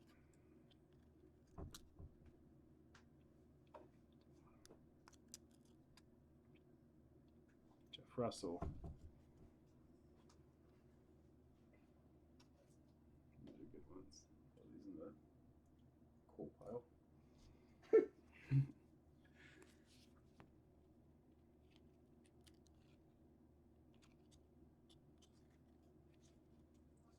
Just having these cards, and being the first people to open these cards that are 25 years old is so pretty cool. Steve Sachs, Belcher, these are gold foil. Matt Williams, gold foil.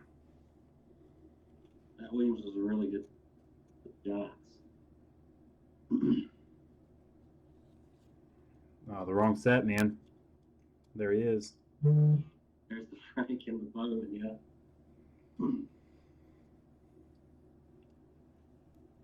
Man, Michael Carter.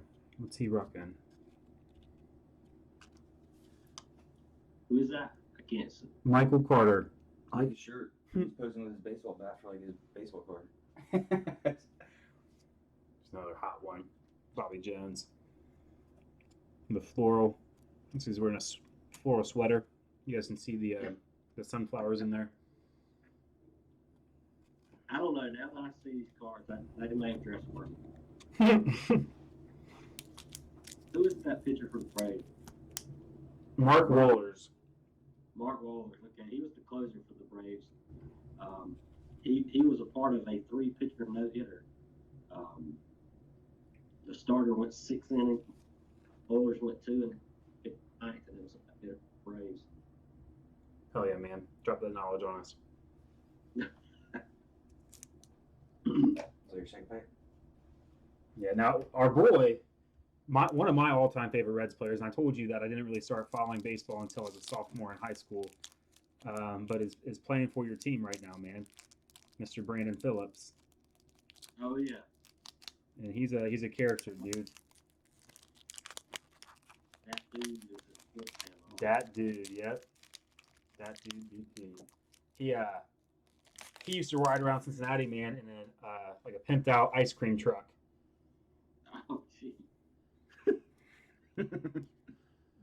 And they think they look so cool, man. Like, you know, Mark Newfield was like out of the fresh in this picture. It's crazy how they stick together. I don't know why they do that. Just because they're old. The other ones did. It's the coating. They're coating. Used to make them go. Yeah. Stick them in the pack still wet.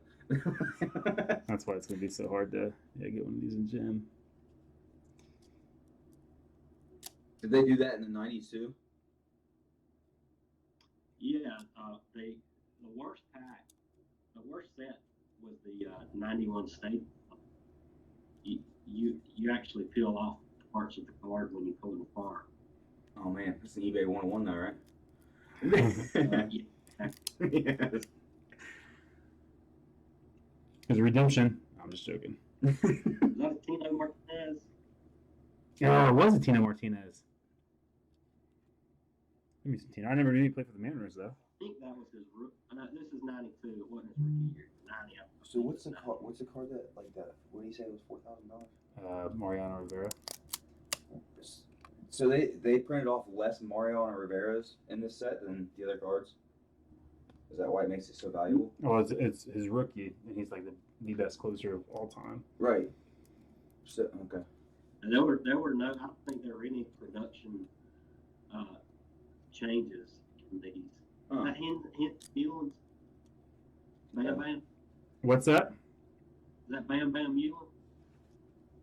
Which one am I looking at? Charlie Hayes. Never mind, yeah.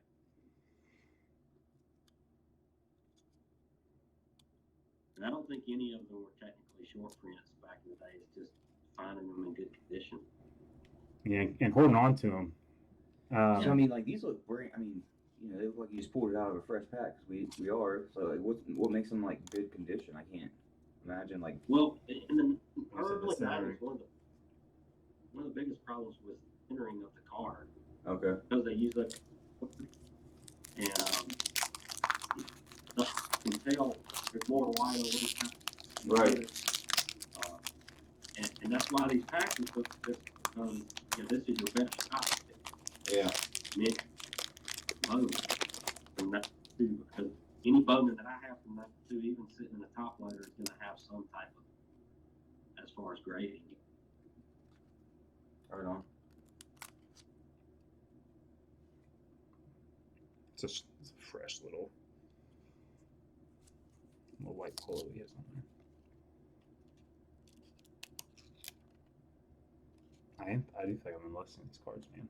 But you have to like rip them apart. I like the way it's like, dude. Like it smells like the 90s. I remember like, just like the older cards. Remember when we used to go like garage sales and stuff? Pull like older cards. It smells like older cards. They do, man. You know, my big nose, I'd be able to smell this better than you, but there's like dogs. Ugh. That sound, man. Yeah. Chris Roberts, your gold foil. A lot of these gold foils are from Team USA. Mike Hampton. Mike Hampton was a really good pitcher back then. He pitched for the Mariners, and then pitched for the Rockies some, pitched for the Braves some. Dude, so like the wind-up cameras back in the day, I wonder how long it took him to get that picture with him throwing the ball. But you just went through the bad. Who was the rookie there with the polo shirt? Phil Dolphin. Okay. And the Mike Hampton. All right, buddy. You rip some of these open.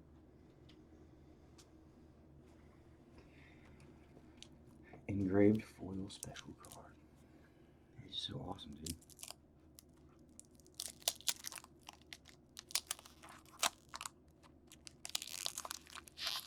Elvin Polino. Oh, these ones are harder to open though. Oh, yeah. I don't like this, makes me nervous. I can see now that Adam. Dude, it's like one big. Holy smokes, dude! These things are really like. They're caked, man. Hey, Dub, William Bishop told you to loosen up. Oh yeah. He's probably getting busting your chops, He man. knows me personally. He probably thinks I'm tense right now. Alvin Polino. Let me go. Okay. Juan Guzman. He was a good rookie, but not so much. Oh yeah. That's a sweet shirt. Who is that? I can't see. Mike Neal. Sorry. I can see it on my YouTube page. I just can't see it on the. Dave Burba.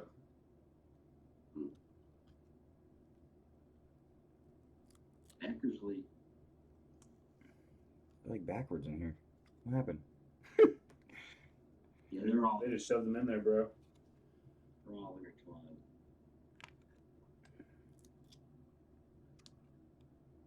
Rafael Belliard. They only.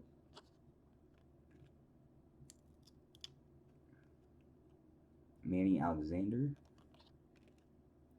Pedro Guerrero. I feel like I know that guy.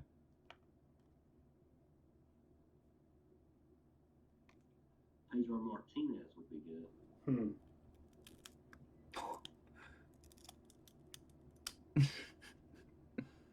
Yeah. Sure. Dude, you know this guy was a badass in the 90s. Is that a ruffled shirt? No, it's Oh my gosh. Dude, this one's like. There's your gold. Derek Bell. Royce Clayton. Mike Boddicker. Eric King.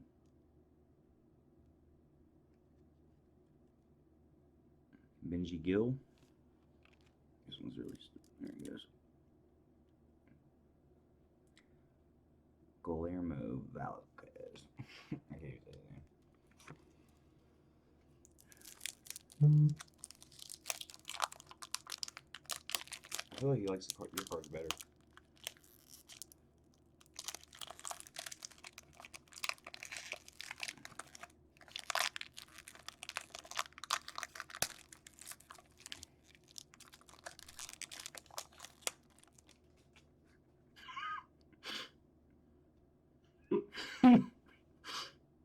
Who's that? Clifton Garrett. like a pinky It ring. looks like Pinky ring.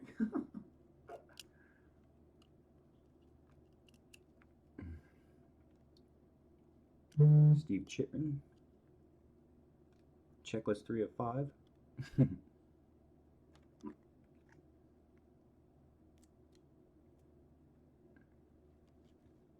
That's probably the best stash I've seen. Bill Wegman.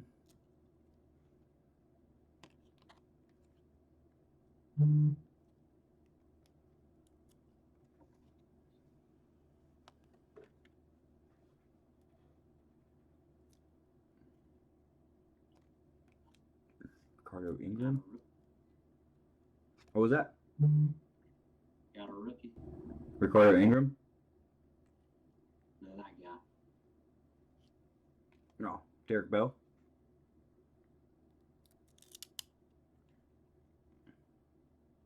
Is that a foil rookie? Mm-hmm. Nice.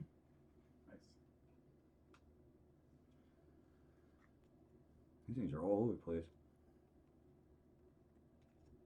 Mike Schuler? What is that one? Sounds familiar. I know. We might have talked about him already today. Ryan Bowen? Joe Girardi? Yankees manager. Ron Lockett?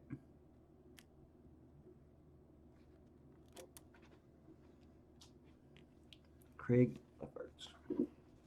Yeah, two of those Derek Bell foils now.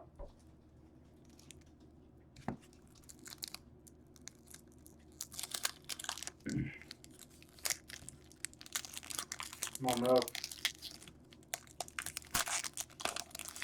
Like Coke troubled me in the What's that? like Coker's troubling me in the chat. I think there's Lonnie Smith in this box. Ricky Henderson? That's a good player. Good card to have. Domingo Jean? Dude, look at that dude, man. That's sweet. 1992 right there. Robert Nutting?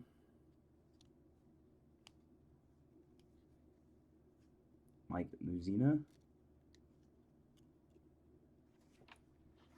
He was a good pitcher and I was gonna say, sounds familiar. he pitched for the Yankees. I say in the early 90s, good pitcher. He retired with the Yankees, won a couple of World Series. Jeff Juden? Kelly Gruber? Orlando Miller? Dave Steve? Steve. Yeah, mullet, bro. Kenny Powers. Yeah, Kenny Powers. Bill Swift.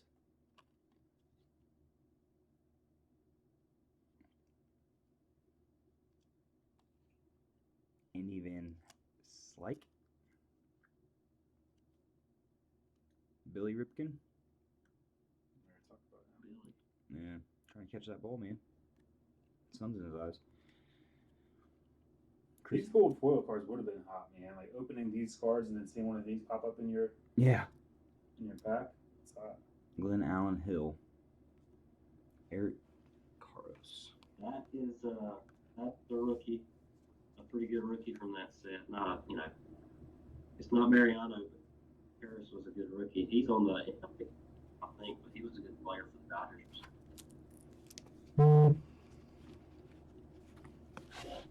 All right, last pack, guys.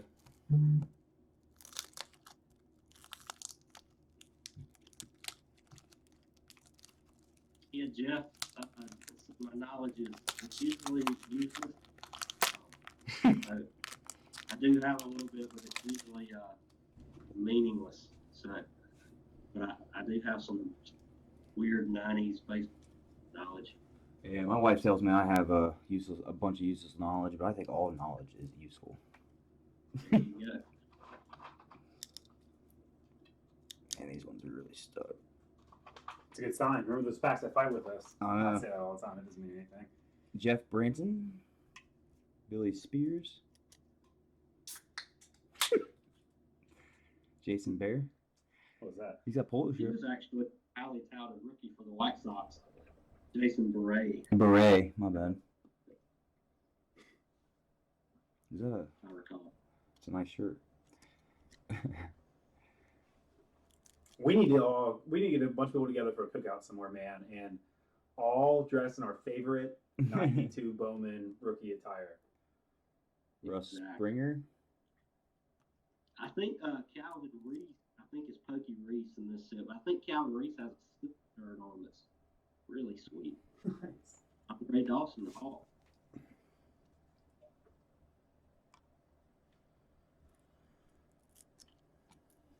Dean Palmer. Dude, check out those shades, bro. Look at the shades, man. That, Dude, I don't think none of my 90s do you clothes. guys Did we watch what? Seinfeld? Oh yeah. Yeah. Jay Buhner is the guy who when George Costanza got the job with the Yankees, pitched a fit because they traded Buhner for nothing. And be a real stud in Seattle. I love hearing stuff like that, man. I'm rolling through. I'm going back through Seinfeld and Netflix right now, man. I love it. I watched it a lot as a kid, but a lot of the humor went over my head, and it's really funny, dude. John Ayers, look at dude, he loves this ball. So it's like Steve Wright getting that first ever Onyx and authenticated ball. What's up? What's up, ball? You have to be one with the ball. Yeah. Andy Benes? Beans? Benes? Dennis, Yeah, Benes. Elaine, Dennis. Andy? Yeah. It's a goal. Dave Martinez? Man, that's a hot picture though, man. Look at that ball. That is. That's pretty sweet. Photograph. A Yeah. shot. You got paid some money. Yeah, he did. Tom Gordon. There's another one. I play yeah. Look at that, doubling up on our boy. Castello. I play softball with a guy who played in the minors with Tom Gordon. That's sweet. That's nuts, man. Eric Hansen. Got to one touch these Castillos. How Oh my gosh, that's funny. Morris. We got one more behind this guy. Mike Schuler. Another one. Sweet. I feel like Chris had the hot hand tonight.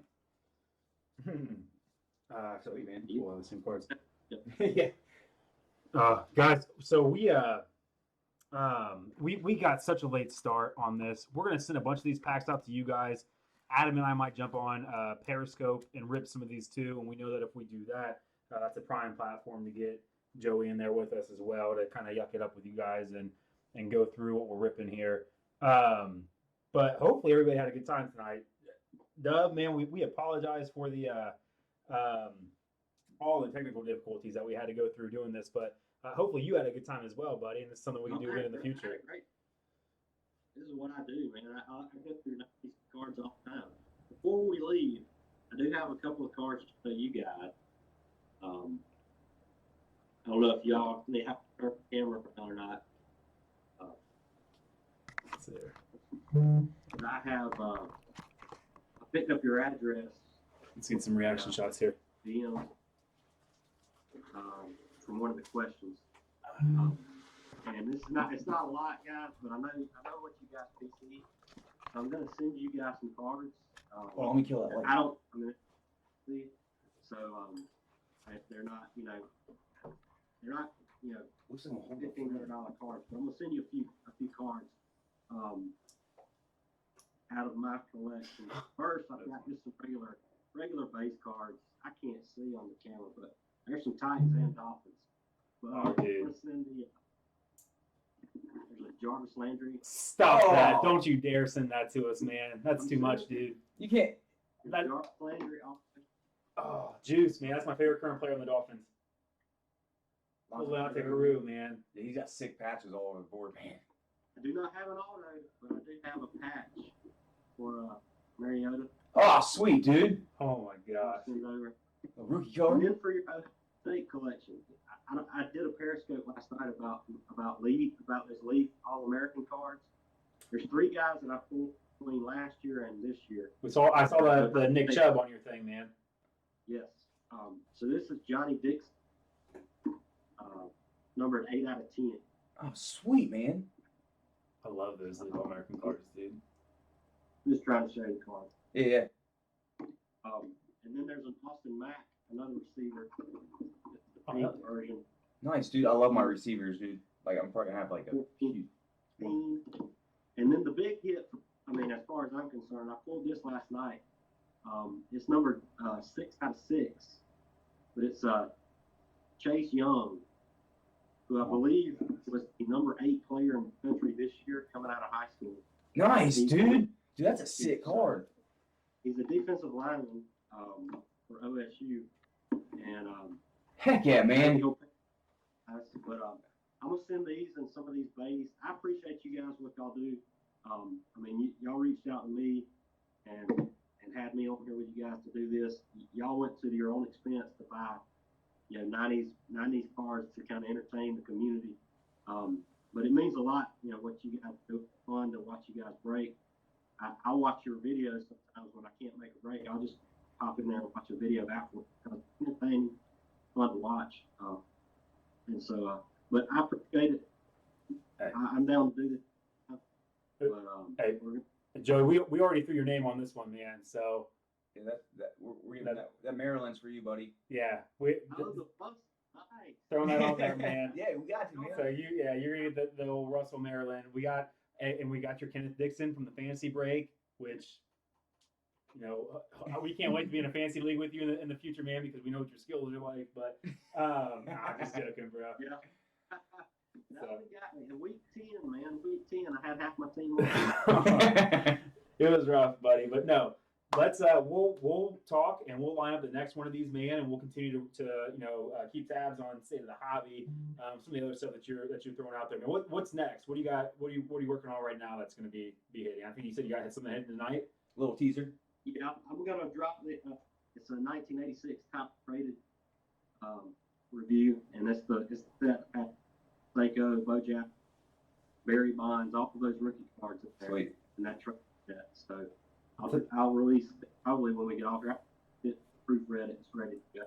Good deal, buddy. That's going to bankrupt us, but we're going to have to get a box of those, right? Yeah. So, No, that's awesome, man. Dude, we love hanging out with you guys, and you, Joey, of course, man. You're an awesome dude, and stay awesome. yeah. Appreciate it. So, Guys, too. Hey guys, thank you so much for joining us, Joey. We'll do this again soon, like we said. We'll put it on the books sometime here in the near future, buddy. But until then, you guys, we don't have a sign off. We're gonna say stay classy, so we can't do that. Yeah. So for Dub Mentality, for Buck City Breaks, we'll just see you. Bye. Peace out. Have fun. Joey, take care, brother. We'll see you, man.